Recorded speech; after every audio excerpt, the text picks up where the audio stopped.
আসসালামু আলাইকুম দর্শক, আমি নাইম ইসলাম আপনাদের সামনে আবার আরও একটি ভিডিও নিয়ে হাজির হয়েছি। সবাইকে আমার চ্যানেলে স্বাগতম। আজকের ভিডিওটি হচ্ছে এই যে আওয়ামী লীগ নাকি জাতির কাছে ক্ষমা চাইবে। আসলে এই বিষয়টা আসলে হাস্যকর, কারণ এটা কতটুকু যৌক্তিক হবে। দেখেন, আওয়ামী লীগ মন থেকে ক্ষমা চাইবে না। আওয়ামী লীগ কি মন থেকে ক্ষমা চাইবে না? কারণ কি, তারা জাতির সাথে বিভিন্নভাবে প্রতারণা করছে। তারা যদি সত্যি ক্ষমা চাইতো তাহলে আরও আগে চাইতো। মানে সরকার যখন পতন হয়েছে, পতন হওয়ার পরেই তারা কী করতো, জাতির কাছে ক্ষমা চাইতো বিভিন্নভাবে। কিন্তু তারা ক্ষমা চাইবে না, কারণ এটা হচ্ছে এই রকমের যে এখন আওয়ামী লীগ বিভিন্নভাবে ফিরে আসার জন্য ষড়যন্ত্র করার চেষ্টা করছে। এখন দেখছে যখন সব ষড়যন্ত্র বেঁচতে গেছে, সকল ষড়যন্ত্র ব্যর্থ হয়েছে, তখন তারা আসছে জাতির কাছে ক্ষমা চাইবে।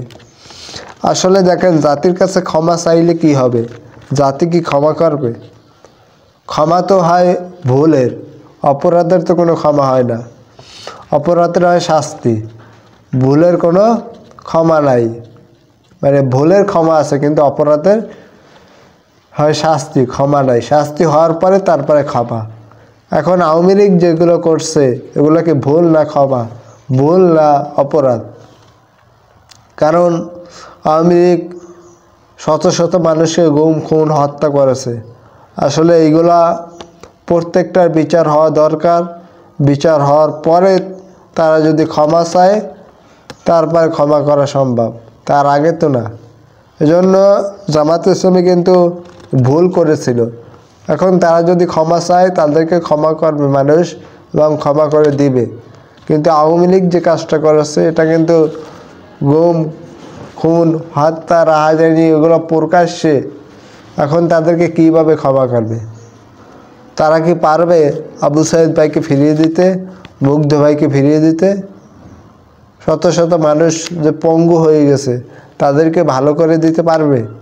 এজন্য তাদেরকে ক্ষমা মানুষ করবে না, তারা চাইতেই পারে, কিন্তু মানুষ তাদেরকে ক্ষমা করবে কিনা এইটা হলো বেশি ফ্যাক্টর।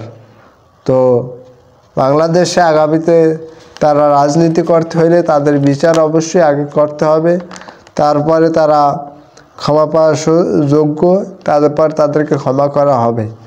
তার আগে অবশ্যই তাদেরকে ক্ষমা করা হবে না। এবং এটা ডক্টর মোহাম্মদ ইউনূস এবং ছাত্ররা তারা অবশ্যই বলে দিয়েছেন যে নির্বাচনে তাদেরকেও আনা হবে, তবে তাদের প্রত্যেকটা নেতাকর্মীদের শাস্তির আওতায় আনার পরে তারপরে তাদেরকে নির্বাচনের জন্য স্বাগতম জানানো হবে।